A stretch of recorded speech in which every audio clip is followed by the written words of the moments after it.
You know, sometimes a law that's meant to celebrate a state's heritage ends up kicking off a massive firestorm with its neighbor. And that's exactly what's happening right now. We're diving into Kerala's Malayalam Language Bill and why its neighbor, Karnataka, is gearing up for a huge legal fight. So the big question is, right, how on earth does a law about promoting a language create such a massive feud between two states? That's what we're going to unpack right now. Let's get into it. Okay, so you've got two totally opposite views of the same exact bill. On one side, the Kerala government is saying, hey, this is just about promoting our mother tongue, it's long overdue. But then you have Karnataka looking at it and saying, whoa, hold on, this is unconstitutional and it's a direct threat to our people living in Kerala. I mean, you can't get more opposite than that. All right, so to really get what's going on, we've got to look at the bill that kicked this whole thing off. So back in October 2025, the Kerala government officially passed this bill, but it's not law just yet. It's now sitting on the governor's desk, waiting for that final signature, the formal approval. And this is the make or break moment. Everything hangs on this decision. Okay, so what's actually in this bill? What's making everyone so worked up? Let's break down what it's really trying to do. At its core, the whole point of the bill is to make Malayalam the main official language for, well, pretty much everything in public life in Kerala. We're talking government offices, courtrooms, and, this is the really controversial part, schools. And when I say everything, I mean it. This isn't a small tweak. The bill says Malayalam has to be the compulsory first language for every student, all the way up to class 10. Plus, all government letters, all court decisions, all new laws, everything has to be in Malayalam.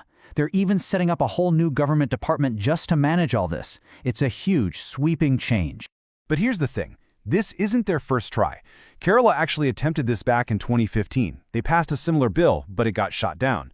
The president of India basically said nope and didn't give his final approval, pointing out some legal problems, especially with how it treated linguistic minorities. This time around, Kerala is swearing they fixed all those issues, but, well, its future is still very much up in the air. And that uncertainty brings us right to Karnataka's side of the story. They're not just complaining. They are launching a full-blown constitutional challenge. So Karnataka's argument really boils down to two big things. First, they're saying this bill is straight up unconstitutional. They argue it stomps all over the rights of minorities to keep their own language and run their own schools. And second, they're saying it's not just a theoretical problem. It actively hurts the thousands of Kannada speakers living in Kerala, especially in those districts right on the border. And to give you an idea of what's at stake here, just look at the Kasaragod district. Right now, there are 192 schools there that teach in Kannada. That number, by the way, has already been shrinking. So Karnataka is terrified that if you make Malayalam mandatory, it's just going to speed up that decline and could literally threaten the very existence of these schools. And just so we're clear, this is not some friendly disagreement. Karnataka's Chief Minister, Siddaramaiah, has basically drawn a line in the sand.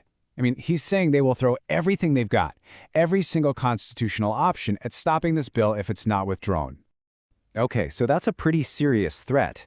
How is Kerala responding to all this? Well, their argument is that everyone's overreacting, because they say they've already built protections right into the law. Kerala's whole defense is, look, we thought about this from the very beginning. They insist the bill isn't just about pushing Malayalam. They claim it has special parts specifically written in to protect the rights of other language groups, like people who speak Kannada or Tamil. And their whole case really rests on this one kind of complicated-sounding legal thing called a non-obstante clause. The easiest way to think about it is like a trump card in a game. You put this clause in a law, and it basically says, hey, no matter what anything else in this law says, or any other law for that matter, this little section wins. It's designed to override any contradictions. And that's exactly what Kerala's Chief Minister, Pinarayi Vijayan, is pointing to. He says that this special clause in the bill is their ironclad guarantee. He calls it a clear and unambiguous safeguard that makes sure the rights of linguistic minorities are totally safe, no matter what the rest of the bill says. So what you have here is a total standoff. And really, this isn't just about one bill between two states. It taps into a much bigger, much older debate that's happening all across India. This constant tension between linguistic identity, regional pride, and the constitutional rights of minorities. So, where do we go from here? Well, it looks like there are three possible routes. The governor could just sign it into law. He could refuse to sign it, or, and this seems pretty likely given all the drama, he could send it up to the President of India for a full constitutional checkup, just like what happened back in 2015.